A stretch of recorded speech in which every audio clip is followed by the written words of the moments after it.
प्रिय दर्शकों, नमस्कार। एक बार फिर से उपस्थित हूं आप सबके सामने महत्वपूर्ण ज्योतिषीय कार्यक्रम और उसके साथ कुंडली का अध्ययन। आज के कार्यक्रम की शुरुआत एक राजयोग से करने वाला हूं और वो राजयोग ये है जो भवत भावम सिद्धांत के ऊपर आश्रित है। भवत भावम सिद्धांत ज्योतिष का सबसे बेहतरीन और सर्वमान्य सिद्धांत माना गया है, जिसमें भावों से भावों का संबंध देखा जाता है। अब किसी भी जातक की कुंडली में आप जब कभी भी कोई राजयोग देखें या किसी भी कुंडली के में बैठे ग्रहों का फल देखना चाहें, तो आपको सिर्फ उस भाव का ही अध्ययन नहीं करना चाहिए, अपितु उससे कितने घर आगे, कितने घर पीछे, किस भाव में, कौन से भाव में कौन सा ग्रह बैठा है, इसका भी सम्यक अध्ययन करना होता है। भवत भावम सिद्धांत से जहां एक भाव को या एक भाव में बैठे ग्रह को सिर्फ बल ही नहीं मिलता है, वरन उस भाव का संपूर्ण परीक्षण भी हो जाता है। अगर नवम भाव किसी जातक की कुंडली में कमजोर है, तो इसका अर्थ यह नहीं है कि वो संपूर्णतया कमजोर हो गया। भवत भावम सिद्धांत उस भाव को भी बल दे देता है जो कुंडली में प्रत्यक्षतया आपको देखने पर बड़ा कमजोर और कम अंकों वाला दिखाई देता है। जैसे उदाहरण है, और जो प्रत्येक कुंडली पे लागू होगा। प्रत्येक कुंडली पे लागू होने का अर्थ मेरा ये होगा कि प्रत्येक वर्ग चार्ट पे लागू होगा और प्रत्येक लग्न की कुंडली पे लागू होगा।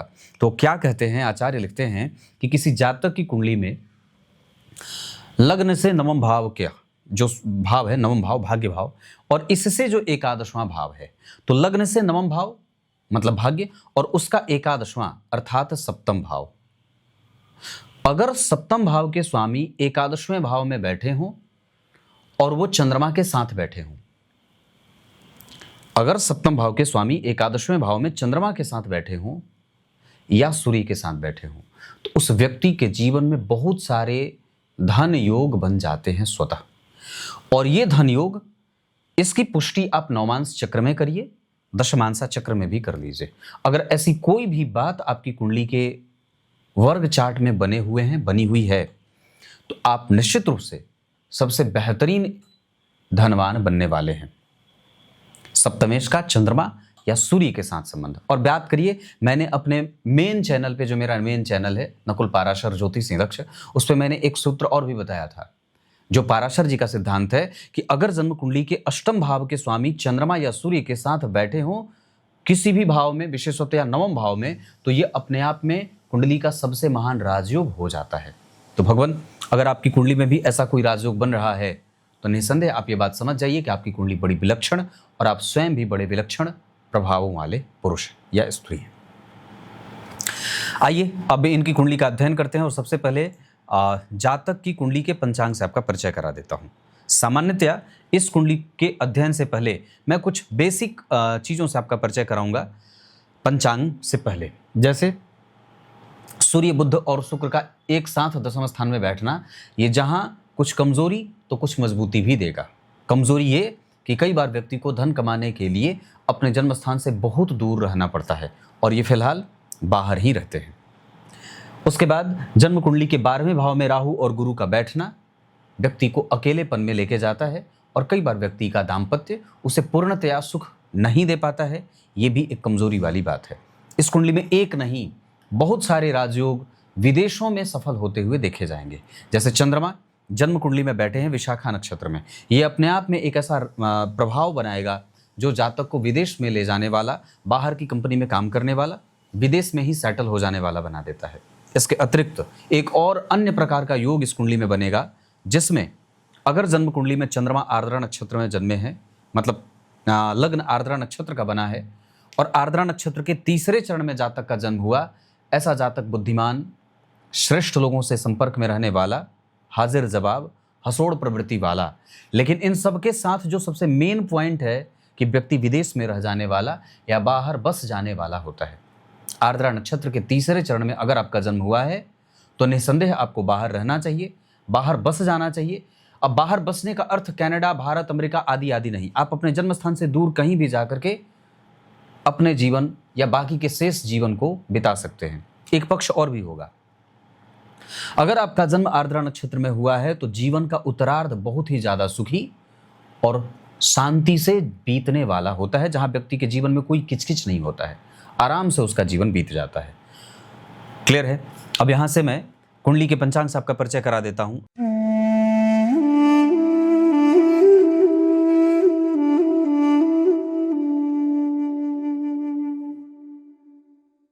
जन्म हुआ है जातक का चैत्र माह में। ऐसे लोग जो चैत्र माह में जन्मे होते हैं वो देखने में सुंदर और व्यवस्थाओं में विश्वास करने वाले, धीर गंभीर होते हैं। हंसना इनका स्वाभाविक नेचर होता है, गुण होता है। उसके बाद उत्तरायण में जन्मे हैं तो शुभ ग्रहों का प्रभाव बढ़ेगा। उत्तरायण में शुभ ग्रहों के प्रभाव के बढ़ जाने के कारण व्यक्ति के जीवन में सकारात्मक माहौल बनेगा। उसके जीवन में कोई विशेष परेशानी बहुत ज़्यादा देखने को नहीं मिलती है और बहुत आराम से उसका जीवन बीत जाता है। पर जीवन का जो पूर्वार्ध होता है, पूर्व का हिस्सा, वो कष्ट में बीतता है, उत्तरार्ध उसका सुख में बीतता है।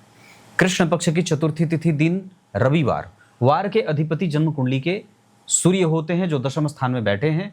जिस भाव में बैठे हैं इस भाव में एक अन्य ग्रह शुक्र उच्च का, बुध नीच का, जिसमें बुध का नीच भंग शुक्र कर रहे हैं, और जिस भाव में सूर्य बैठे हैं इस भाव का स्वामी 12वें भाव में बैठा है। मतलब व्यक्ति का जो कर्म क्षेत्र है वो विदेश में रहेगा। इसका दूसरा प्रमाण राहु के साथ बैठने के कारण मिल रहा है। और तो और जन्म कुंडली के वारेश अर्थात जो सूर्य हैं वो जन्म कुंडली के दशम स्थान में बैठे हैं और उनके स्वयं के घर में लाभ भाव का स्वामी बैठा है। ये भी अपने आप में एक बड़ी विलक्षण बात होती है। कृष्ण पक्ष के चतुर्थी तिथि के चंद्रमा शुभ ग्रह माने गए हैं और कृष्ण पक्ष के चतुर्थी तिथि के चंद्रमा व्यक्ति को कभी भी धनहीन नहीं होने देते। उसके पास जीवन पर्यंत धन बना रहता है। इसमें जरा भी संदेह नहीं है कि जातक का जन्म विशाखा नक्षत्र में हुआ है, जो मसालेदार, तीखा, चटपटा, खाने पीने में या फिर रति क्रिया में विश्वास करने वाला, इंद्रियों के सुख के प्रति लालायित रहने वाला, फैशन को समझने वाला, जो चीज़ें ट्रेंडिंग में है उसको जानने वाला और तकनीकी जानकार होता है। विशाखा नक्षत्र पे इंद्र और अग्नि दो क्रूर देवताओं का प्रभाव होता है। इस वजह से ऐसे जातक जो विशाखा नक्षत्र में जन्मे हैं इन्हें ओम इंद्राग्निभ्याम नमः का जप करना चाहिए। कपास की जड़, चिरचीटे की जड़ अपने गले में धारण करें, नवग्रह कवच धारण करें, अमावस्या को दान जरूर करें, और तो और इंद्र देवता की पूजा और अग्नि देवता की पूजा निश्चित रूप से करनी चाहिए। इसी वजह से मैंने जो मंत्र कहा है। साथ ही साथ व्यक्ति को शिव जी की पूजा करनी चाहिए। चंद्रमा आर्द्रा नक्षत्र में है, वैसे ये भगवान शिव का नक्षत्र है, लेकिन इसके जो स्वामी देवता हैं वो इंद्र और अग्नि है। इस वजह से इनकी पूजा मैंने विशेष रूप से कही है। विशाखा नक्षत्र हर्षण योग, बाल और करण, शूद्र वर्ण और राक्षस गण। शूद्र वर्ण और राक्षस गण के कारण व्यक्ति के जीवन में कई बार परेशानियां भी रहेंगी। दाम्पत्य विशेषतया प्रभावित होता है। हालांकि चंद्रमा और बुध कहीं ना कहीं बचाने की कोशिश तो कर रहे हैं, पर इसका प्रभाव थोड़ा कम सा रहता है और सामान्यतया कई बार उसके खिलाफ षड्यंत्र भी होते देखा जाता है। उसके बाद इतनी सारी बातें पंचांग में हो गई। शूद्र वर्ण और राक्षस गण के कारण व्यक्ति के जीवन में ईर्ष्या, द्वेष, छल कपट भी है। कई बार दूसरों को देखकर या दूसरों की प्रगति को देख करके भी व्यक्ति के मन में एक ललक पैदा होती है कि मुझे उससे भी ज़्यादा आगे बढ़ना है। तो इस तरीके का जो भाव है वो भी जन्म कुंडली में देखने को मिलता है। राक्षस गण के कारण कई बार व्यक्ति के दाम्पत्य में विषमता या विषम प्रभावों को देखते हुए आसानी से देखा जा सकता है। तुला राशि बनी है जो शुक्र की राशि है और विशाखा नक्षत्र जो गुरु का नक्षत्र है। जब कभी भी शुक्र या गुरु तुला राशि से भ्रमण करेंगे, अभी वर्तमान में गुरु कर्क राशि में है, तो जब कभी भी उनका तुला राशि से गोचर होगा तो निसंदेह जातक उतना सुख प्राप्त करेगा जिसने जीवन में कभी भी उसने प्राप्त ना किया हो। तो तुला राशि के गुरु का इंतजार जातक को करना चाहिए। इतना ही नहीं, शुक्रदेव का भी जिस महीने में तुला राशि में गोचर होगा वो जातक के लिए विशेष सुख और शांति प्रदायक होने वाला सिद्ध होगा। क्लियर है? ये जन्म कुंडली का पंचांग था। अब यहां से आगे बढ़कर मैं आपकी कुंडली के ग्रहों से आपका मेल करा देता हूं।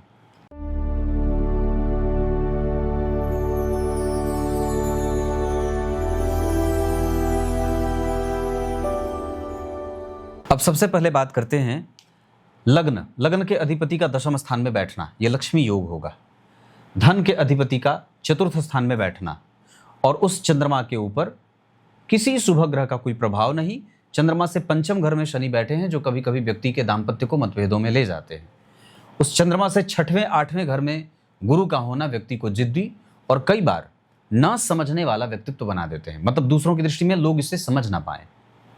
उसी चंद्रमा से एकादशवें घर में मंगल का होना व्यक्ति को एकाकीपन में रहने वाला, माता और पिता का खूब आदर करने वाला और श्रेष्ठ लोगों से मैत्री करने वाला भी बना देते हैं। तृतीय भाव के स्वामी सूर्य होते हैं, जो दशम स्थान में बैठे हैं। उनकी युति जन्म कुंडली के पंचम भाव के अधिपति शुक्र के साथ हो रही है, अर्थात तृतीय और पंचम भाव के स्वामी दशम स्थान में लग्न इसके साथ बैठे हैं। व्यक्तित्व धनी है, मजबूत है, सुखी है, न्यायप्रिय है, चरित्रवान है, लेकिन भोगी है। स्वतः ही लोग आपके पीछे खींचे चले आएंगे। सुख भोगने के सारे साधन जीवन में उपलब्ध होंगे और व्यक्ति ने दुनिया के सारे सुख देखे हैं, जो भी वो चाहता है। ये सारी बातें, माता पिता का आदर तृतीय भाव के स्वामी के दशम स्थान में बैठने से मिलेगा। करियर में सफलता पंचम भाव के स्वामी के दशम में बैठने से मिलेगा और कार्य के प्रति ललक और ईमानदारी लग्न के अधिपति के दशम स्थान में बैठने से मिलेगा। इस पर विस्तार से चर्चा अभी बाकी है। उसके बाद जन्म कुंडली के चतुर्थ के साथ लग्न के स्वामी होते हैं बुध। अगर गुरु या बुध दोनों में से कोई एक यहाँ बैठ जाता तो प्रबल मारक हो जाते और बाधक ग्रह की भूमिका में आ जाते, लेकिन यहाँ पे उन्हें बाधक दोष नहीं लगेगा क्योंकि सप्तम भाव में नहीं बैठे हैं। इस वजह से गुरु बाधक भाव से स्वतंत्र हो जाएंगे और बुध तो स्वतंत्र होंगे ही, बल्कि बुध इस कुंडली में लक्ष्मी संपन्न योग लगा रहे हैं। पंचम भाव के स्वामी का दशम स्थान में बैठना व्यक्ति अपने लिए ही भाग्यशाली नहीं होता, अपितु अपने पिता के लिए भी उतना ही भाग्यशाली होता है। छठवें स्थान के अधिपति मंगल का तीसरे भाव में जाना और वापस अपने भाव को देखना। कन्या लग्न या मिथुन लग्न की कुंडली के लिए मंगल बहुत अच्छे नहीं होते, व्यक्ति को एकाकीपन में ले जाते हैं, शत्रुओं से घिरा हुआ या फिर शत्रुओं से समझदारी से निपटने वाला बना देते हैं। पर एक बात जरूर है कि व्यक्ति की समझ बहुत अच्छी और ऊंची क्लास की होती है। सप्तम भाव के स्वामी का 12वें भाव में बैठना, राहु के साथ बैठना, ये कहीं ना कहीं मतभेद और दाम्पत्य को संकटकालीन स्थितियों में, संकट के समय या संकट में लेके जाने वाला हो जाता है। अष्टम भाव के स्वामी का नवम में बैठना और मंगल से प्रभावित होना, चोट चपेट की घटनाएं, दुर्घटनाओं का योग, कई बार लंबी बीमारी का खतरा और अच्छी आयु। व्यक्ति जितनी अवस्था का है उससे कम आयु का पता चलता है, उसे व्यायाम या कई बार फिटनेस पे ध्यान देने वाला भी बनाया जा सकता है। सप्तमेश की बात हो गई, पंचम भाव के स्वामी की बात हो गई, छठे भाव के स्वामी की बात हो गई, सप्तम भाव के स्वामी की बात करते हैं। 12वें भाव में बैठे हैं, यहाँ पे व्यक्ति को पत्नी के कारण व्यय में जाते देखा जाता है। दूसरा, इसका अर्थ ये नहीं है कि वो खराब है, क्योंकि इस भाव के स्वामी जन्म कुंडली के सप्तम स्थान में या चतुर्थ भाव में बैठे हैं, तो यहाँ पे गुरु और शुक्र का जो परिवर्तन है वो कहीं ना कहीं अनुभव देने वाला तो जरूर बना देगा, मतलब दाम्पत्य बहुत सारी चीजें सिखा देने वाला हो जाता है। अष्टम भाव के स्वामी का स्वग्रही होना शश योग लगाएगा, तो व्यक्ति का चरित्र बल, ज्ञान और जीवन उदाहरण बन जाता है कई बार समाज के लोगों के लिए, तो परिवार के लिए भी, इष्ट मित्रों के लिए भी, रिश्तेदारों के लिए भी व्यक्ति कई बार अकेला रह जाता है। उसके पास या तो कोई नहीं होता या बहुत सारे लोग होने के बावजूद उसके वक्त पड़ने पर उसके साथ कोई भी खड़ा नहीं होता है। पर एक बात जरूर है कि जन्म कुंडली के दशम स्थान में चतुर्थ भाव के स्वामी चतुर्थ भाव को देख रहे हैं, तो माता का सुख तो निश्चित रूप से मिलता है, पिता का पक्ष जरूर कमजोर हो जाता है। उसके बाद दशम स्थान के स्वामी का एकादश में अपने भाव से 3 घर आगे जाना, ये करियर को विदेश में ले जाने वाला बना देता है और व्यक्ति को मेहनत करके सफल होने वाला बना देता है। एकादशवें स्थान के अधिपति का तृतीय में जाना, बड़े भाई छोटे भाई का सुख सामान्यतः मिल जाता है, क्योंकि शनि का प्रभाव है तो उनका सुख सामान्यतः थोड़े बहुत मतभेद के साथ, लेकिन फिर भी अनुशासन के साथ मिल जाता है, इसमें कोई दो राय नहीं है। 12वें भाव में गुरु और राहु बैठे हैं, इस वजह से व्यक्ति अपनी जिम्मेदारी निभाने में सक्षम है। विशेषतया उसे कई बार अपने आप को जीवन में लोगों की दृष्टि में, जैसे पत्नी, माता पिता, भाई बहन, इष्ट मित्र, रिश्तेदार, सबको उसके बारे में उसको सिद्ध करना पड़ता है। अब थोड़ा सा इस विषय पे मैं आपका चिंतन कर लूं। लग्न कुंडली के केंद्र में द्विस्वाभाविक राशियां बनी है, मतलब न तो चर है न तो स्थिर है। नवमांश कुंडली के केंद्र में स्थिर राशियां बनी है, मतलब जो स्थिर है, और दशमांशा चक्र में वापस से स्थिरता को प्राप्त हुई। मतलब क्या है कि व्यक्ति का जो अपना पर्सनल है वो कभी कभी बहुत सारी चीजों से प्रभावित हो रहा है। नवमांश में मतलब ग्रह जो है वो स्थिर राशियों में बैठे हैं या स्थिर राशि का निर्माण हो रहा है। इसका अर्थ होगा कि व्यक्ति जैसे जैसे ऊपर आगे की तरफ जीवन में बढ़ रहा है वैसे वैसे उसके जीवन में स्थिरता बनी हुई है। दशमांशा चक्र में भी कुछ ऐसी ही स्थिति बन रही है कि बहुत सारे ग्रह या केंद्र में स्थिर राशियों का निर्माण हो रहा है। मतलब व्यक्ति जब अपने पैर पर खड़ा होने के बारे में विचार करेगा तो धीरे धीरे ऐसी क्षमता वो रख लेगा कि वो स्थिर होता जाएगा। और एक वक्त पे दशमांसा चक्र के लग्न में शुक्र बैठे हैं, जो कौन है?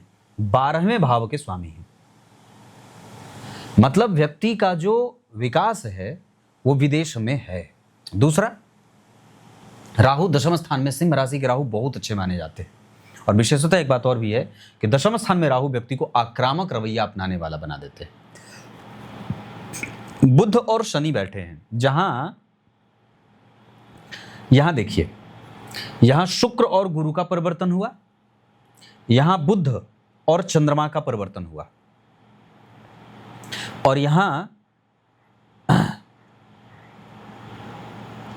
शुक्र और चंद्रमा का परिवर्तन हुआ। यहां भी चंद्रमा की राशि में शुक्र और शुक्र की राशि में चंद्रमा। ये क्या है? मतलब अगर कुंडली में ग्रह परिवर्तन में हैं और परस्पर आपस में संबंध बना रहे हैं, और एक बात और भी है कि शुभ ग्रह का परिवर्तन है, शुभ ग्रह का परिवर्तन है, और यहां भी शुभ ग्रह का परिवर्तन है। इसको मैं फिर से दिखा दूं, यहां भी शुक्र और बुध और चंद्रमा शुभ ग्रह, यहां भी शुक्र और चंद्रमा शुभ ग्रह, और यहां भी शुक्र और गुरु शुभ ग्रह। ये परिवर्तन कैसा है? शुभ ग्रहों का। और जरा विचार करिए तो जन्म कुंडली के दशम स्थान में एक ग्रह उच्च का हुआ है, जन्म कुंडली के लग्नेश चतुर्थ में बैठे हैं, और जन्म कुंडली के पंचम भाव के स्वामी दसम भाव के साथ तृतीय भाव में बैठे हैं।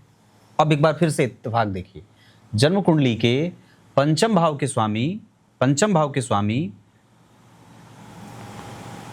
स्वामी गुरु यहां बैठ गए, और जन्म कुंडली के चतुर्थ भाव के स्वामी शनि ने गुरु को देखा, और जन्म कुंडली के पंचम भाव के स्वामी और धन भाव के स्वामी गुरु तृतीय भाव में, दसम भाव के स्वामी सूर्य, गुरु और सूर्य एक साथ, पंचम भाव के स्वामी शुक्र दशम में, पराक्रम भाव के स्वामी सूर्य के साथ। उसके बाद धन भाव के स्वामी अपने से 4 घर आगे, और यहां धन भाव के स्वामी पंचम भाव के स्वामी लग्न में, लग्नेश धन में, और उच्च के चंद्रमा, दशम भाव के स्वामी नवम में, दशम भाव के स्वामी जन्म कुंडली में तृतीय में यहां बैठे हैं संबंध में पंचमेश के साथ। ये अर्थ है, ये जितना भी मैंने लगाया है ये बड़ा सामान्य बिल्कुल भी नहीं है। जिस किसी भी जातक की कुंडली में इस तरीके का कोई योग बन जाए ग्रहों का, सबसे पहले तो इतनी दृष्टि नहीं जाती है लोगों की कुंडली देखते समय, पर अगर इतने सारे योग बन रहे हों तो कुंडली के परीक्षण की कोई आवश्यकता ही नहीं है। और दिखाता हूं, इधर आइए, नवमेश नवम में, पर किसने देखा? 6वें भाव के स्वामी ने। तो 6वें भाव के स्वामी का संबंध, 6वें भाव को 6वें भाव के स्वामी ने देखा मंगल ने, और 6ठे भाव के स्वामी ने नवम भाव को भी देखा है। इसका अर्थ होगा कि व्यक्ति का अधिकार सुरक्षित है। 6वें भाव के स्वामी चंद्रमा उच्च के बैठे हैं, और 6वें भाव का संबंध जन्म कुंडली में नवम भाव से बना, नवमेश 6ठे में। बड़ी गहरी बात है। यहां भी नवम भाव का संबंध 6ठे से हो रहा था, मंगल शनि का संबंध था। यहां भी नवम भाव का संबंध 6ठे भाव से हो रहा था।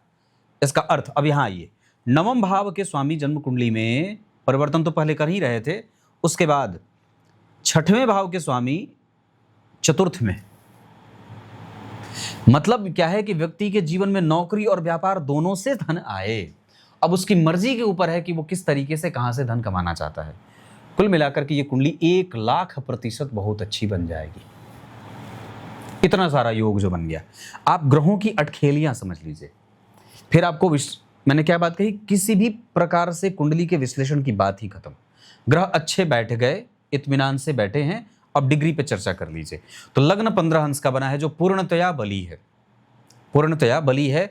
आर्द्रा नक्षत्र के तीसरे चरण में जन्म हुआ है, जिसके स्वामी शनि होते हैं।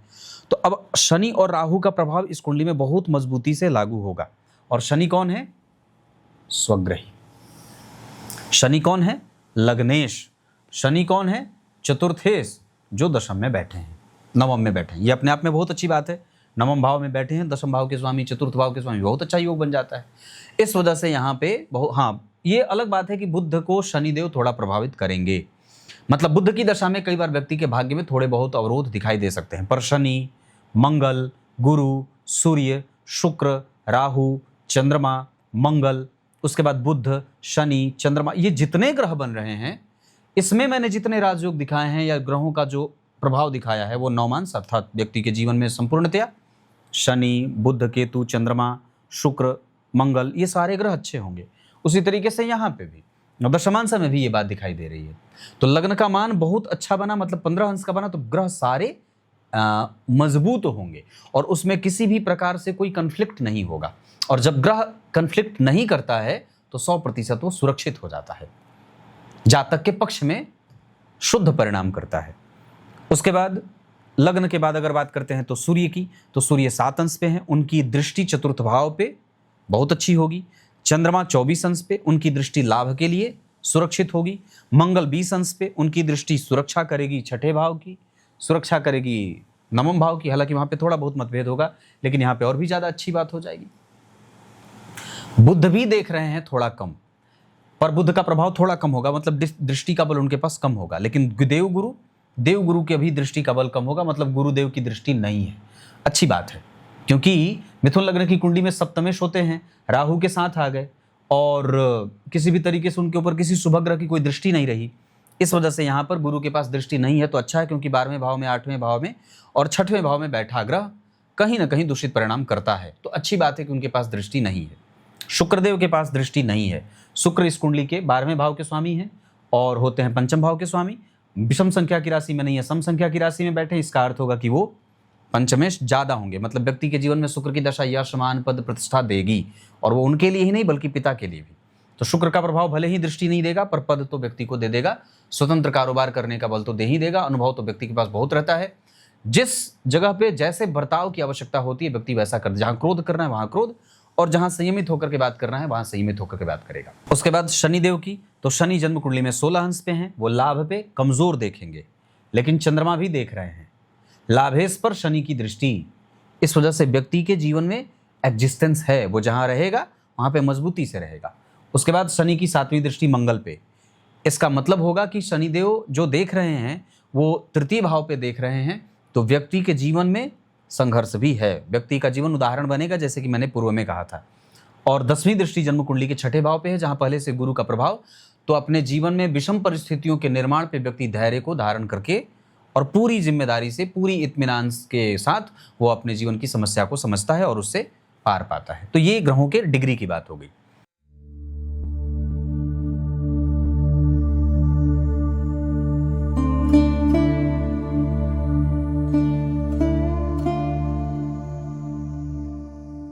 नक्षत्र में बात करते हैं तो व्यक्ति के जीवन में सूर्य हड्डियों का रोग दे सकते हैं, और सूर्य की दशा में व्यक्ति को पद और प्रतिष्ठा की तीव्र लालसा बढ़ेगी और वो प्राप्त भी करेगा। चंद्रमा जन्म कुंडली में व्यक्ति के जीवन को इरिटेट, और कई बार जितना प्रेम और स्नेह मिलना चाहिए उतना नहीं मिलता, थोड़ा कम मिलता है। मंगल पूर्वा फाल्गुनी में बैठे हैं, इसके कारण कई बार व्यक्ति के हार्मोन में गड़बड़ी भी देखी जाती है। बुधदेव रेवती नक्षत्र में बैठे हैं, व्यक्ति समझदार होता है, बड़ों का खूब आदर करता है, धर्म को समझने वाला और परंपराओं के पालन में विश्वास करता है। देवगुरु कृतिका में है, चरित्रवान बना देते हैं, पर व्यक्ति का मन कई बार विपरीत स्त्रियों के प्रति या विपरीत लिंग के प्रति डोल जाता है, यह भी एक बात है, या सुंदर चीजों के प्रति व्यक्ति का मन आकृष्ट होता है। गुरु के बाद शुक्र, यहां व्यक्ति के पास अनुभव होगा, धर्म शास्त्र ज्ञान, इन सभी विषयों का व्यक्ति के पास बहुत अच्छा ज्ञान रहता है। शनिदेव भ्रम देते हैं, कम्युनिकेशन में कमजोरी देते हैं, और कई बार व्यक्ति को आलसी भी बना देते हैं। राहुदेव जन्म कुंडली में मृगशिरा नक्षत्र में बैठे हैं, इस वजह से वहां व्यक्ति को बाहर रहने वाला बना देते हैं, व्यक्ति बाहर ही रह जाए। माता और पिता के सुखों को लेकर के व्यक्ति की चिंता जाहिर रहती है और वो करता है। इतनी सारी बातें होगा। व्यक्तित्व तो ठीक है, हम वाणी को और भी ज्यादा काम में और ज्यादा पोलाइट कर सकते हैं। मेहनत बहुत जातक ने किया है और 100% उसका परिणाम मिला भी है। मन को शांत रखने के लिए गणेश जी की पूजा करनी चाहिए, नींद अच्छी लेनी चाहिए, घर की सफाई खुद से करनी चाहिए। प्रेम प्राप्त करने के लिए व्यक्ति को शिव जी की पूजा करनी चाहिए, माता पिता के प्रति अच्छा भाव रखना होगा। हालांकि यहाँ पे व्यक्ति के जीवन में पिता से ज्यादा माता का सुख मिल रहा है। नौकरी और व्यापार में से व्यापार ज्यादा अच्छा है, आरंभ में नौकरी बाद में व्यापार चाहे तो कर सकते हैं। कंसंट्रेशन 100% बहुत अच्छा है। धर्म शास्त्र ज्योतिष आध्यात्म चिंतन दर्शन बहुत अच्छा है। विदेशी ग्रंथ का अध्ययन करना, बाहरी दार्शनिकों के प्रभाव में रहना, पर चाहे जितना भी बाहर रह जाए मूलतया भारतीय गुणों से व्यक्ति का प्रभाव देखने को मिल जाता है। वो मूलतया भारतीय ही होता है, वक्त पड़ने पर वो नीचे भी सो जाता है। सामाजिक प्रतिष्ठा कभी भी धूमिल नहीं होगी और व्यक्ति संपूर्णतया अपने पैतृक संपत्ति से संपूर्ण लाभ प्राप्त करने वाला भी होता है या होगा। उसके बाद समाज के प्रति अपनी नैतिकता, उसे पता होती है कि उसे कितना समाज को देना है और क्या देना है, कितना देना है। कई बार उसकी संपत्ति लोगों के द्वारा हड़प ली जाती है, इसका भी एक दोष है इस कुंडली में। उसके बाद अगर बात करते हैं तो 12वें भाव पे व्यय का संतुलन बहुत आवश्यक होगा। ब्रह्मचर्य का पालन करें, सूर्य को अर्घ दें और कभी भी धन बचाने पे ज्यादा फोकस करें, इसका ध्यान ज्यादा रखना होगा। इतनी सारी बातें। इस कुंडली में मारक ग्रह की अगर मैं चर्चा करूं, केतु, राहु और गुरु इस कुंडली में मारक प्रभाव देंगे। सामान्यतः द्वितीय भाव के स्वामी होने के कारण चंद्रमा सहायक मारक होंगे, लेकिन फिर भी वो मारक संपूर्ण नहीं बन पाएंगे। लेकिन सप्तम भाव के स्वामी हैं, 12वें भाव में राहु के संपर्क में है, इस वजह से कभी कभी गुरु और राहु मारक बनेंगे और अपनी दशा काल में कई बार वो कष्ट देंगे, जो 2025 के जुलाई से लेकर 2031 के मार्च तक अभी हमें सावधानी से अपना जीवन बिताने की आवश्यकता है। उसके बाद इस कुंडली में मंगलदेव प्रथम श्रेणी के मारक बनते हैं। शनिदेव अष्टम भाव के स्वामी होने के साथ साथ 9वें भाव में बैठे हैं, स्वग्रही हैं, लेकिन वो मारक नहीं होंगे। लेकिन मंगल और शनि का प्रभाव एक दूसरे को प्रभावित जरूर कर रहा है। इस वजह से जब कभी भी शुक्र में शनि और उसमें मंगल का प्रत्यंतर आएगा तो व्यक्ति को कई बार कष्ट होगा। अर्थात सूर्य में मंगल आ जाए या ऐसी कोई बात हो जाए जहां मंगल और शनि दोनों एक साथ एक्टिव होंगे तो मारक दशा चलेगी। घुटने में दर्द, जांघों में दर्द, इस तरीके की बात देखने को मिल सकती है। अरिष्ट चक्र के आधार पर द्वितीय भाव मन का बेचैन होना, उदासीन होना और वात, पित्त, कफ या शीत जनित बीमारियां या कई बार स्किन से संबंधित समस्या होती है। मंगल के साथ जब कभी भी शुक्र घूमते हैं तो वो व्यक्ति को स्किन से संबंधित समस्या देते हैं। यहाँ कई बार व्यक्ति को एलर्जेटिक प्रॉब्लम भी होते देखी जाती है, जैसे शीत जनित बीमारियां, मतलब सर्दी के कारण शरीर में होने वाली खराब बीमारी। उसके बाद जो स्थिति यहाँ पे दिखाई दे रही है, अरिष्ट चक्र में भी द्वितीय भाव में राहु केतु, बुध वृश्चिक राशि में होते हैं तो कई बार मेलानिन की क्षति करते हैं। शुक्र के ऊपर जब राहु केतु का प्रभाव या मंगल का प्रभाव होता है तो भी व्यक्ति को स्किन से संबंधित समस्या होती है। सामान्यतया यहाँ व्यक्ति को कई बार परेशानियों से भी होते देखा जाता है, जहाँ कई बार उसे बड़ा ही घुट घुट करके भी कई बार बीमारियों के कारण जीना पड़ता है। ये भी एक सामान्य बात है। इस कुंडली में सामान्य नहीं, थोड़ा कठिन बात हो जाती है। उसके बाद इस कुंडली में मंगल और चंद्रमा अरिष्ट चक्र में सप्तम भाव में है, लेकिन मंगल का पूर्णतया प्रभाव लग्न और शनि का प्रभाव लग्न पे है। अरिष्ट चक्र में हमें सावधान होना होगा और अगर हो सकता है तो वक्त के हिसाब से भारत देश आकर के यहाँ कुछ पूजा पाठ, मंत्र जप या विभिन्न तीर्थों का दर्शन करते रहने से भी बहुत सारे, विशेषतया जगन्नाथपुरी पुरुषोत्तम क्षेत्र जिन्हें कहा गया है, वहाँ पे विशेषतया भगवान के श्री विग्रह का दर्शन करना चाहिए। इतनी सारी बातें, गोदान करना चाहिए। भवन, भूमि, वाहन के लिए ये कुंडली कभी भी कमजोर नहीं है और एक से अधिक भवन का सुख भी विदेश में मिला हुआ है, इसके भी योग इस कुंडली में बन रहे हैं। इतनी सारी बातें हैं। सूर्य को बलवान बनाना होगा, इम्यून को मजबूत करने के लिए शहद, हल्दी, अदरक का सेवन करना होगा, मसालों का सेवन बढ़ाना होगा और जितना ज़्यादा हो सके कमरे की सफाई खुद से करें या अपने वास्तु देवता के प्रति अपनी कृतज्ञता जाहिर करें और उनको साफ सफाई में विशेष उनके साफ सफाई का विशेष ध्यान रखें। जल की बर्बादी बिल्कुल ना करें। माता को जो बीमारी लगी है वो बीमारी आपको ना हो, इसका विशेष ध्यान रखना चाहिए। क्लियर है? इस कुंडली के कुछ बेसिक चीजों से मैं आपका परिचय करा दूं। दान जब भी करें विशाखा नक्षत्र में करें। कुछ और भी नक्षत्र जैसे उत्तरा भाद्रपद, रोहिणी, पुष्य, उत्तराषाढ़ा, उत्तरा भाद्रपद, ये सब नक्षत्र, उत्तरा फाल्गुनी, ये सब नक्षत्र किसी भी कार्य को करने के लिए बहुत अच्छे रहेंगे। कारोबार में कभी कभी चिंता यहाँ पे सूर्य, बुध और शुक्र के कारण मिलेगी। कारोबार में आक्रामकता राहु के कारण, एक से अधिक भवन भूमि का सुख शुक्र और बुध के कारण, मंगल और शनि के कारण भी जन्म कुंडली में एक से अधिक भवन का सुख मिलता है। नौमांश चक्र में चंद्रमा और चंद्रमा के ऊपर शनि का प्रभाव, ये चंद्रमा राहु और केतु के मध्य आ रहे हैं, इस वजह से गृह क्लेश का कारण बनता है। सूर्य जन्म कुंडली के सप्तमें होकर के अष्टम भाव में बैठे हैं, जहां पे कई बार व्यक्ति देता रहता है पर उसे मिलता नहीं है जितना उसे मिलना चाहिए। इतनी सारी बातें। हमें शुक्र की दशा 2038 तक चलेगी। जितना ज्यादा हो सकता है अभी हम धन बचाने की कोशिश करेंगे और अधिक समय अपने गृह क्षेत्र में बिताने की कोशिश करेंगे, जितना ज़्यादा हो सके। इतनी बातें। और भी बात बताता हूं। लाभ भाव से शनि का संबंध बनता है तो व्यक्ति एक से अधिक जगह पे संपत्ति इकट्ठा तो करता है, पर कई बार उसे एक संपत्ति को छोड़ना पड़ता है और दूसरे संपत्ति पे जाना पड़ता है। यह भी बात है। जन्म कुंडली के चतुर्थ स्थान पे गुरु और बुध, सूर्य, शुक्र सभी ग्रहों का प्रभाव जन्म कुंडली के पंचम भाव पे है। इस वजह से व्यक्ति को कई बार मन या तो बहुत ज्यादा शांत है या तो बहुत ज्यादा डिप्रेस है। हालांकि शांत का भाव ज्यादा दिखाई दे रहा है। चंद्रमा पंचम भाव में बैठे हैं, इस वजह से यहां व्यक्ति प्रेमी किस्म का है, हर्षित होकर के जीवन बिताना चाहता है, वो तकलीफ में जीवन नहीं बिताना चाहता है। वो हर बार ईश्वर के में आस्था का उसका जो प्रभाव है वो बढ़ता रहता है। ईश्वर की अनुभूति इसे जीवन में कई बार होते देखा जाता है। पूर्वाभ्यास, पूर्व की बातें जान लेने वाला, जो घटित होने वाली घटना है वो पहले से पता चल जाए, मित्र और शत्रु का अच्छा पहचान हो जाए, है ना, कौन उसका साथ दे रहा है कौन नहीं दे रहा है, इन सभी विषयों का व्यक्ति को बड़े अच्छे तरीके से जानकारी हो जाती है। देवी मैया की विशेष पूजा करनी चाहिए, उसके साथ देवी कवच का पाठ भी करना चाहिए। सूर्य को अर्घ दें, वो जल पिएं। अकाल मृत्यु हरणम सर्व व्याधि विनाशनम सूर्य पादोदकम तीर्थम जठरे धारयाम्यहम, इस मंत्र से सूर्य को 12 बार अर्घ दें, 5 बार अर्घ दें और उसके बाद वो जल पी जाएं। मंगल तीसरे भाव में शनि के संपर्क में थे, इस वजह से व्यक्ति के जीवन में कई बार विषम परिस्थितियों का निर्माण होता है। ये भी बात देखने को मिलती है। इतनी सारी बातें। तब तक के लिए दिन इस कुंडली के लिए बुधवार और शुक्रवार का बहुत अच्छा रहेगा। राशियां तुला और कुंभ की बहुत अच्छी हैं। शत्रु राशियां हो जाएंगी मेष, सिंह और धनु। इतनी सारी बातें। तब तक के लिए बहुत बहुत नमस्कार।